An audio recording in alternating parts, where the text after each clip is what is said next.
हाय मत देखले जान ना आपण माने निश्चय जानते तो कौन है ये लोग? कहां से आते हैं ये? बोले कहया कथा नहीं मु को जागा अछि देखछन्ती तो देखंतु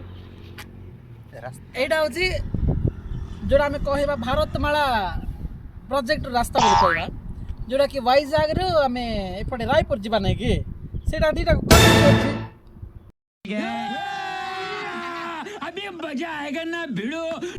मु से जगह को पळे आसी सांग माने जानछ ना नहीं माने एत्ते बढ़िया लागुची एट मु जो जगह रे ठिया है से जगह तो विशाखापट्टनम मात्र 190 किलोमीटर बुझ परले नहीं किंतु एपटे पटे जदि मु रायपुर जीबी केते किलोमीटर मु जाननी काई ना जाइनी ना थैंक यू सांग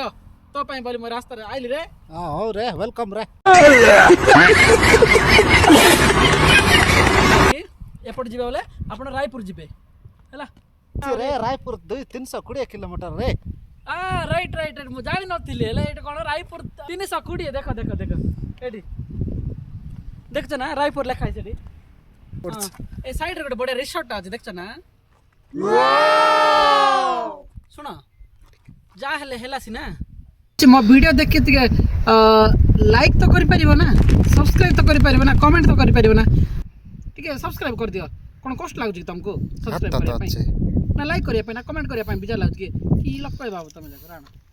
क्या बात है सर, क्या बात है सर, क्या बात, ये बात है।